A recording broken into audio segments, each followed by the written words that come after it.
This is the Canadian Taxpayers Federation podcast, where we're dedicated to lower taxes, less waste, and more accountable government.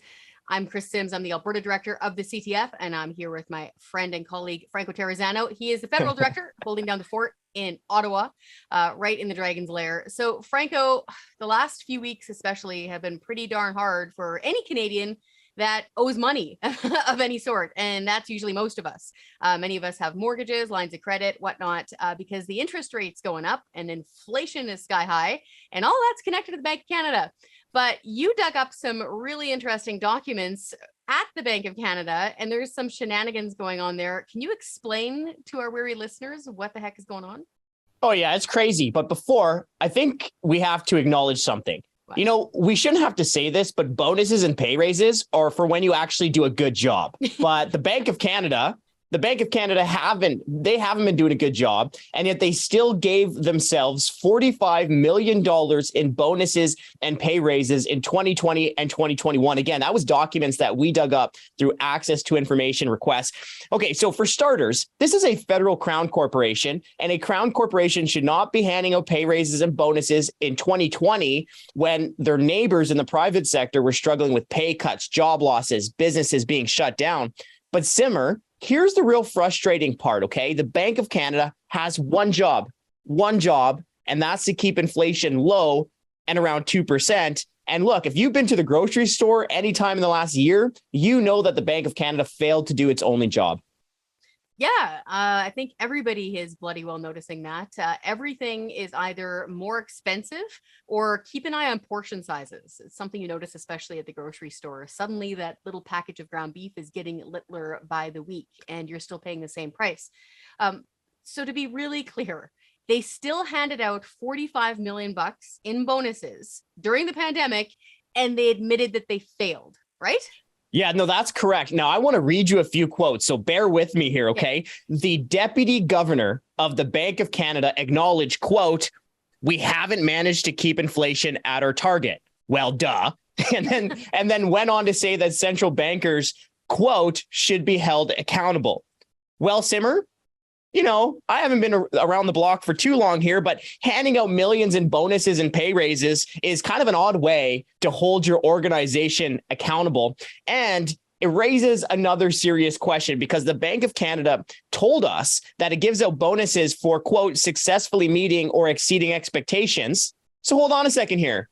You have the deputy governor of the Bank of Canada admitting that it didn't do a good job and that it should be held accountable. Then you have the Bank of Canada saying that they only give out bonuses when they're successfully meeting or exceeding expectations. Well, they clearly didn't do that. So why were they giving out millions in bonuses and pay raises? Because there is no bloody accountability. Because like you've said many, many times, it's the tale of two pandemics. It's us and them. It's government employees, including folks at the Bank of Canada, apparently, and the rest of us. So when the rest of us stink at our jobs, or we fail to meet expectations or whatnot in the private sector, we don't get bonuses and pay raises. But government, I guess they're just insulated from it. Now, I got to do this. So to play devil's advocate, whenever you and I bring this stuff up online, there's always going to be the chirping saying, yeah, but it's a global thing. This is happening all around the world. So Franco, isn't inflation a global phenomenon and we're all just at its mercy? What gives here? Nothing. That's an important question. And I am going to address the global issue here in a second, but let's just set that aside for one quick moment. Okay.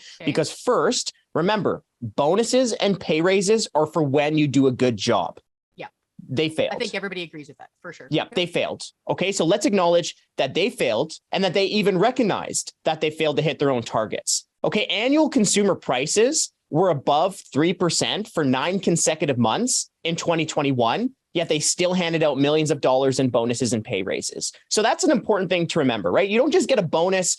A bonus isn't a participation trophy. You get a bonus for when you do a good job, okay? But okay, let's talk about the global phenomenon here. Sure, many other countries saw big inflation because guess what? When other countries jack up the printing press and run crazy, insane deficits, they get the same silly prize, inflation. Play silly games, win silly prizes. But it's worse than that. Stupid games and stupid prizes, but you're nicer than me. Yeah. This is a family show. And let's just recognize, too, that even when we look at the global phenomenon, Canada isn't doing good. The Central Bank of Canada isn't doing good.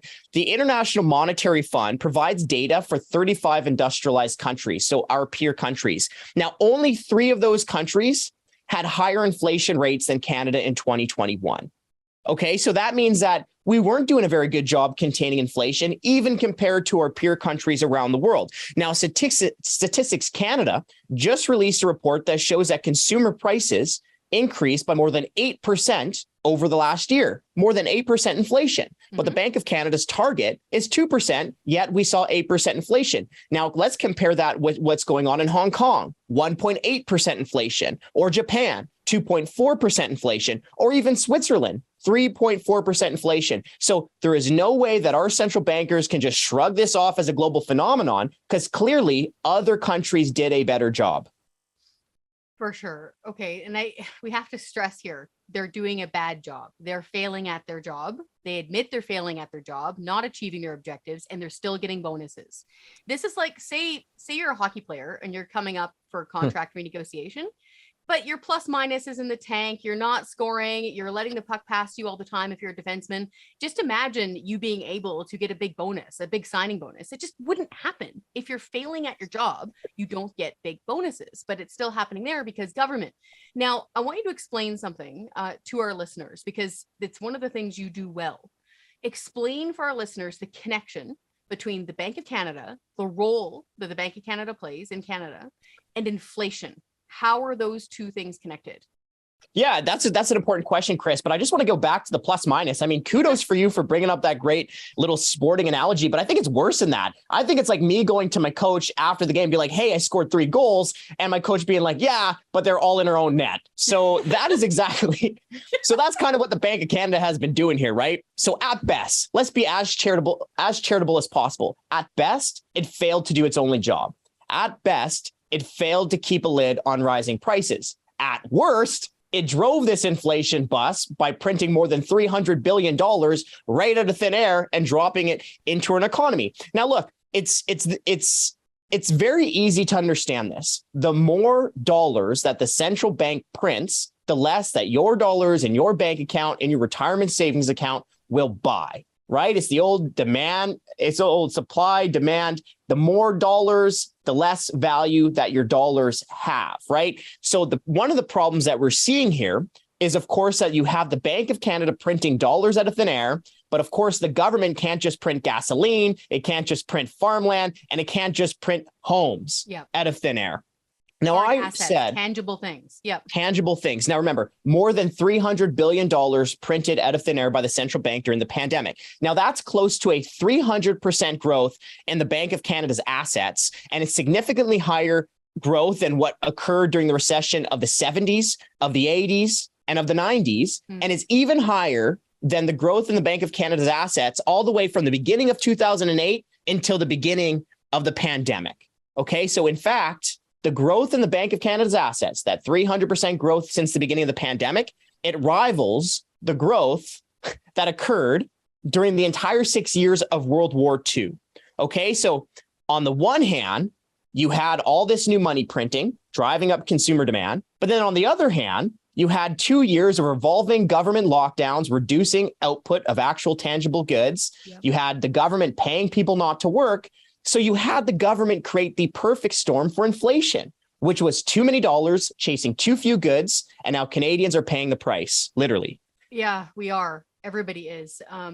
Listening to you explain it that way, it's hard not to actually start feeling panicky, that this is sounding really bad, that adults in the room need to stand up and do something. So we here at the Canadian Taxpayers Federation, one of our key roles is accountable government. We want to hold the government to account. So you and I, all of our CTF supporters, all of our listeners, inflation is showing that there's no such thing as a free lunch, right? We're all going to be bearing the brunt of these decisions, bad decisions. What do we want government to do to fix this? Can they fix this? That's the question, right? Right. But for starters, we need the Bank of Canada today to make it very clear that nobody's getting a pay raise in that organization and nobody's getting a bonus in 2022. It's bad enough that they were handing out $45 million in bonuses and pay raises in 2020 and 2021 during the pandemic when their neighbors in the private sector struggled and when they failed to meet their own targets. It was bad enough that they did that. There is no way that they should be giving anyone a bonus when Canadians can't afford gasoline or groceries. Okay, so that's number one.